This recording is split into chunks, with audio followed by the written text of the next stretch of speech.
Hello friends, मैं देवेन आर्य और आज के वीडियो में हम बात करने वाले हैं 12th इंग्लिश फ्लेमिंगो के पोइट्री वाले सेक्शन के इम्पोर्टेंट क्वेश्चंस के बारे में। ठीक है, यानी हम करेंगे पोइट्री यानी पोइम्स में से कौन कौन से क्वेश्चन बहुत ही महत्वपूर्ण है, वो सारे क्वेश्चन मैं आपको करवाऊँगा।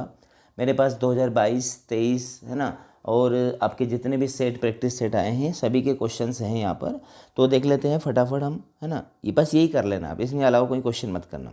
व्हाट इज क्वेश्चन पहला आएगा कि what is the kind of pain and ache that the poet feels.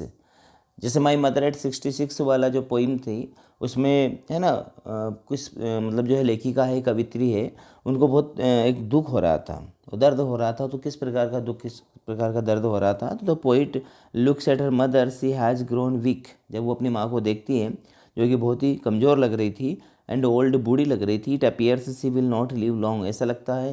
ऐसा लगता था उनको कि ये ज़्यादा जीवित नहीं रहेगी। The poet feels the pain of having to loss her son. और जो कवियत्री है उनको दुख इस बात का हो रहा था कि वो बहुत ही जल्द अपने माँ को खो देगी। ठीक है, इस प्रकार के इंपॉर्टेंट क्वेश्चन हम यहाँ पर लेकर आए हैं।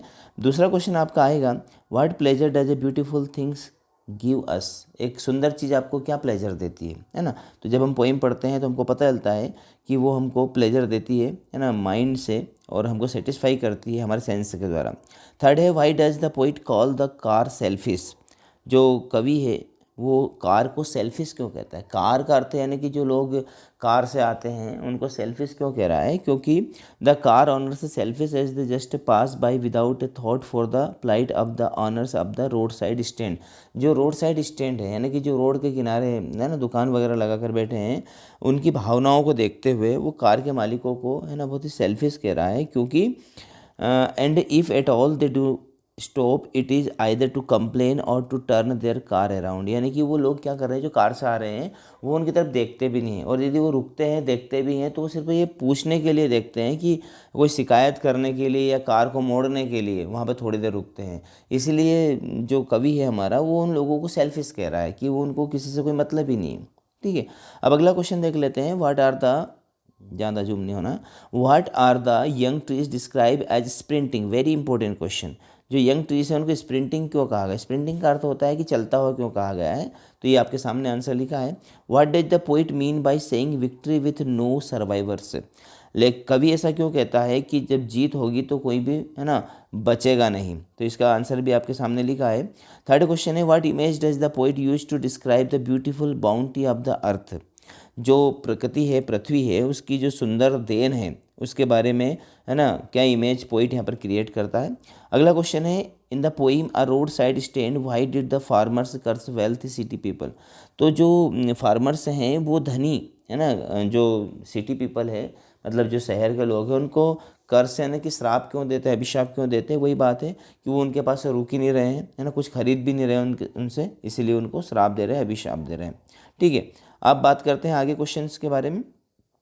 चलिए, क्वेश्चन नंबर है आपका अगला, what does the poet want for the children of the slums, how can their lives be made to change. जो कवि है वो गंदी बस्तियों के बच्चों के लिए क्या करना चाहता है, उनके जीवन को कैसे चेंज करना चाहता है। तो वो चाहता है कि इनको भी अच्छी जगह मिले, है ना, इनको भी पढ़ाई मिले और इनको भी ग्रीन फील्ड मिले और इनके ऊपर भी ध्यान दिया जाए और इनको भी, है ना, उस गंदगी से बाहर निकाला जाए। What will counting up to 12 and keeping still help us achieve.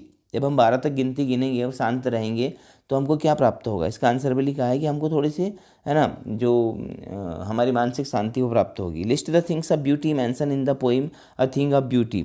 A thing of beauty में कौन कौन सी सुंदर चीज़ों के बारे में जिक्र किया गया है। तो sun, moon, tree, young and old, daffodils, clear streams, musk, rose, lovely, tales, ये सारी चीज़ें वहाँ पर सुंदरता बताती है।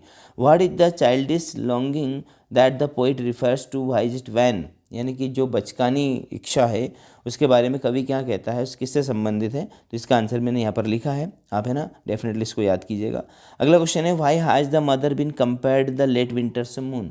लेट विंटर्स मून से मदर की कंपेयर कैसे की गई है ना, कि जो डूबता हुआ चांद या जो मुरझित चांद है उससे तुलना की गई है, क्योंकि माँ की हालत भी कुछ ऐसी है, बूढ़ी हो रही है ना, निस्तेज हो रही है। चलिए बात करते हैं अगले क्वेश्चंस के बारे में। चलिए अगला क्वेश्चन है आपका, ये सारे इंपॉर्टेंट क्वेश्चन आपको करना है। What was the play of the folk who had put up the road side stand, उनकी भावनाओं के बारे में वापस बात की गई है।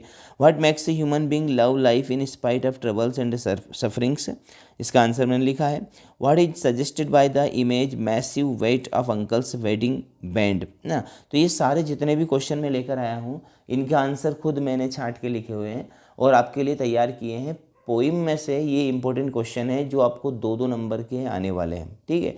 यानी कि आपको 4 क्वेश्चन आएंगे, उसमें से आपको 3 क्वेश्चन करने पड़ेंगे क्वेश्चन नंबर 11 में। तो फ्रेंड्स आपको वीडियो कैसा लगा, यदि आपको लगा है कि मैंने मेहनत की है तो प्लीज़ इसको लाइक कर दीजिएगा और अगले वीडियो का इंतज़ार कीजिएगा। हम विस्टास के अंदर से कौन कौन से इंपॉर्टेंट क्वेश्चन हैं वो लेके आने वाले हैं। इसके पिछले वीडियो मैंने आपको फ्लेमिंगो के जो है प्रोज सेक्शन से इंपॉर्टेंट क्वेश्चन बताए हैं, आप वो वीडियो जरूर देखिएगा। कुछ ग्रामर के वीडियो मैंने डाले हैं, है ना, क्योंकि मेरे को ऐसा पता लगा है कि पिछले जो साल है ना जो पेपर हुआ था उसमें से बहुत सारे क्वेश्चन आ रहे हैं और जो प्रैक्टिस पेपर आपको दिए हैं उसमें से क्वेश्चन आ रहे हैं, तो इसलिए उनकी तैयारी आप विशेष रूप से करिएगा। Thank you very much.